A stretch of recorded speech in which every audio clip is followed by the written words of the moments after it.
teria feito a menor diferença. Mas é importante para as tragédias que elas sejam descobertas imediatamente.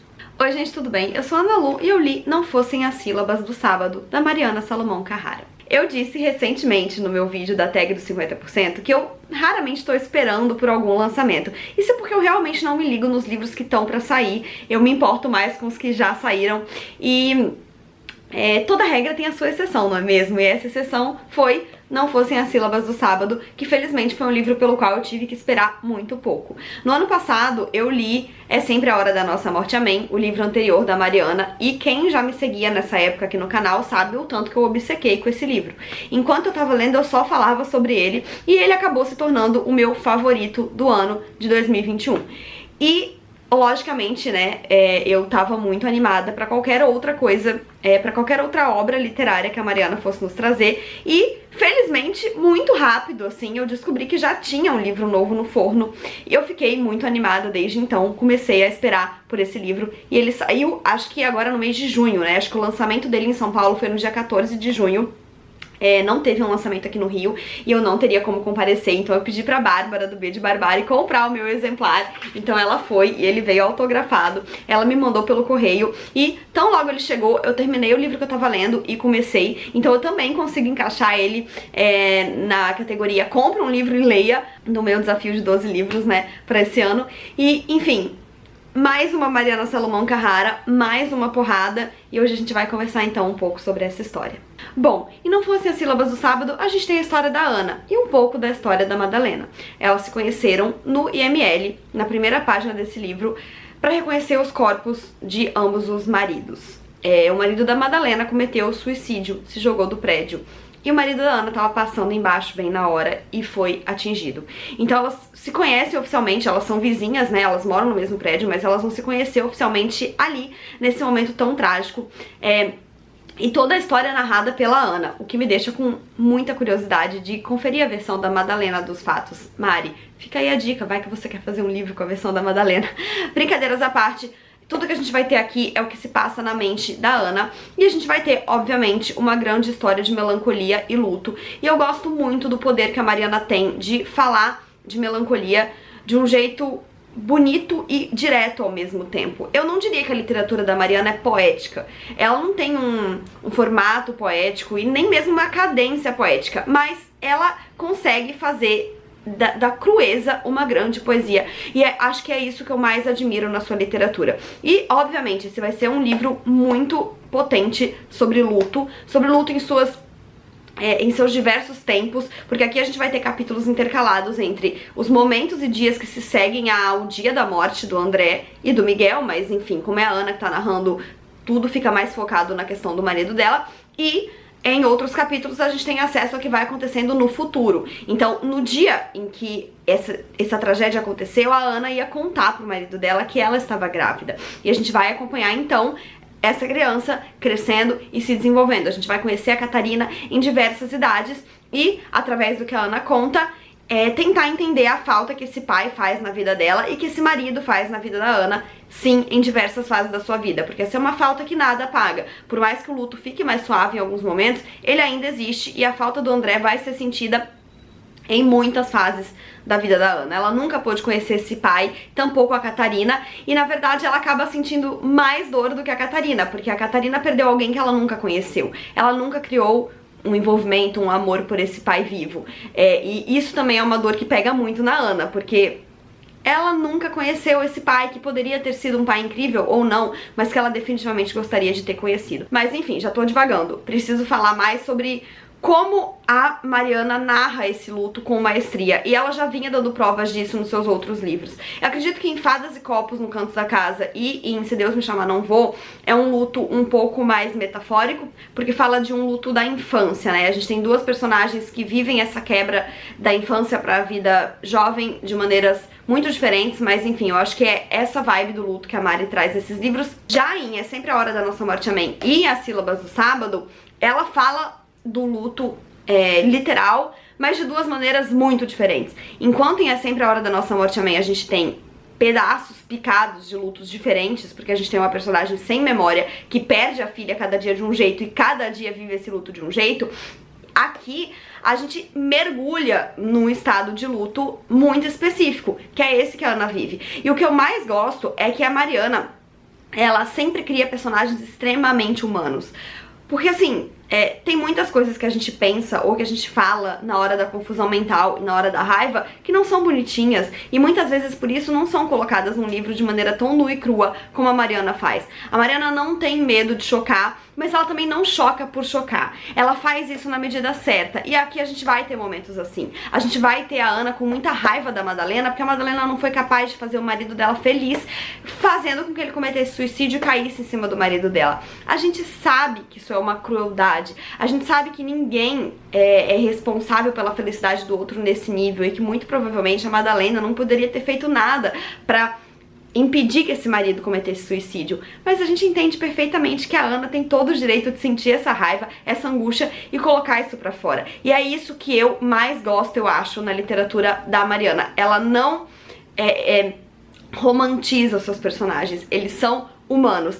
E ser humano às vezes é ser bastante complicado. Uma outra complicação que eu acho muito interessante é o fato da Madalena ficar tão interessada na vida da Ana, porque logo depois que ela se conhece no IML e a Ana nunca mais quer ver essa mulher na sua vida, a Madalena toca o interfone e pede pra fazer uma visita, e a vida delas vai se entrelaçar cada vez mais. A Madalena vira como uma espécie de segunda mãe pra Catarina, ela ajuda a criar essa menina, ela tá sempre naquele apartamento. A gente não entende direito o que a Ana pensa disso e como que essa relação vai se criando, porque a gente vai acompanhando momentos dela espaçadamente, a gente não acompanha exatamente uma evolução e não sabe exatamente também o que a Ana vai pensando sobre isso através dos anos, mas o fato é que a Madalena vira uma parte integrante dessa família e que as duas conseguem construir uma relação muito bonita, mesmo que ela tenha começado como uma tragédia. É quase como uma It Takes a Village to Raise a Child, sabe? A Madalena sente que ela precisa fazer parte dessa vila que vai criar essa criança, porque a Ana não tá bem e pra ela também, talvez, isso vai fazer muito bem, mas isso são suposições, né, o que eu tô pensando, porque a Mariana não coloca isso. O que ela coloca é o que está acontecendo. E como eu falei, ela fala muito bem de luto, mas em dois momentos isso me pega bastante, né. Um dos momentos é no E Se, porque como foi uma morte completamente aleatória, aquela morte de você tá no lugar errado na hora errada, não foi uma doença, não foi...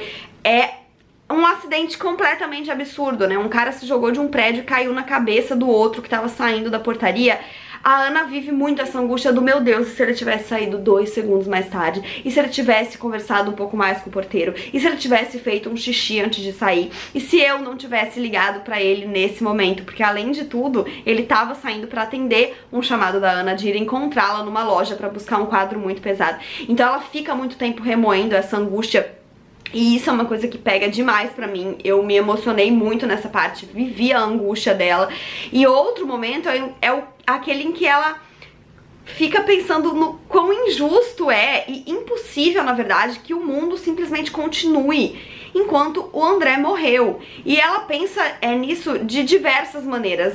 Uma parte que me pega muito é em que ela chega em casa e ela se sente em dívida com os móveis do apartamento. Ela percebe que os móveis sentem falta do André e ela concorda com eles. E aqueles móveis estando ali, a casa estando do jeitinho que o André deixou, ela acha muito cruel. Porque, não, ela queria que nada daquilo tivesse ali. Ela queria uma nova vida, uma vida em que nada relembrasse o André, em que ela não precisasse olhar pra mesa de cabeceira e ver o André colocando um livro ali antes de dormir. Então toda essa atmosfera da casa faz com que ela lembre do André o tempo inteiro. E ao mesmo tempo em que ela quer um pouco de paz, em que ela não quer pensar nisso toda hora, ela se sente culpada quando, porventura, ela passa um dia sem pensar no André. E isso, assim, em diferentes momentos ao longo de todos esses anos. Eu acho muito interessante como a Mariana consegue construir esse luto dia a dia, né, nos capítulos que mostram o momento atual e ano a ano nos outros capítulos, né? E isso também não é muito bem orquestrado. Então a gente tem um capítulo em que a Catarina tem 10 anos e um capítulo em que ela tem 1. E a gente vai acompanhando esses momentos diferentes de maneira completamente desencaixada, o que pra mim torna a história ainda mais interessante. Esse livro me remeteu a diversos outros livros que eu já li sobre luto, em especial Para Francisco, um livro de não ficção da Cris Guerra, que de fato perdeu o seu marido enquanto estava grávida, né? No caso dela foi um mal súbito, um infarto, algo assim, mas enfim, ele morreu de uma hora pra outra e ela escreve então cartas pro Francisco, o filho, pra que de alguma forma ela consiga aproximar esse filho desse pai, né, eles nunca puderam se encontrar, mas ela quer fazer esse trabalho. Ele me lembrou também Os Enamoramentos, que foi um livro fantástico que eu li no ano passado, ou em 2020, já não lembro, do Javier Marias. Que também mostra uma construção de luto bastante claustrofóbica. A gente tem a personagem que perde o marido também nesse esquema lugar errado na hora errada, e ela fala muito sobre como é difícil ter filhos nesse momento, porque ela só queria poder viver o luto em paz e surtar, e ela tem 2 crianças a quem ela tem que dar conta, e isso passa algumas vezes também pela mente da Ana, porque ela tem ali a Catarina, ela não pode se entregar, ao mesmo tempo que a Catarina é um presente, porque ela vai ser um pouquinho do André, isso tudo fica muito dúbio. Lembrei também de Aprender a Falar com as Flores, uma leitura mais recente que eu fiz, e que também fala sobre um processo de luto, sobre você aprender a viver sem essa outra pessoa, sobre se acostumar com isso, com essa ausência, e do nada ter que criar uma nova vida pra você. Enfim, todas obras muito interessantes e que acabam conversando, e eu acho incrível fazer esse tipo de leitura e relacionar uma com a outra, porque, sei lá, faz a percepção parecer mais completa pra mim. Então, assim como eu li esse livro fazendo esse diálogo com outras obras da Mariana, foi inevitável pra mim também não pensar nesses outros livros. O que não quer dizer que a obra não seja completa por ela mesma, e ela é. Olha o tanto de flag que eu colei. Mais uma vez, a Mariana traz uma ótima história com frases muito potentes e reflexões que te pegam desprevenidas e, enfim, mais uma obra da Mariana, mais um livro incrível que certamente vai entrar em alguma lista de favoritos, e o que me resta é esperar mais uma vez por outra obra dela. Já vou avisar também que essa é obviamente uma recomendação que eu faço, mas que tem gatilhos, obviamente. Eu percebi que essa capa, ela é muito potente, mas ela pode ser muito dolorida também, porque afinal de contas a janela com a cortina esvoaçando, na minha percepção, ela fala sobre a passagem do tempo e talvez sobre um vazio, mas ela inegavelmente também pode querer mostrar uma janela da qual uma pessoa acabou de pular. Então, desde a capa, eu acho que já é um livro que causa um certo gatilho.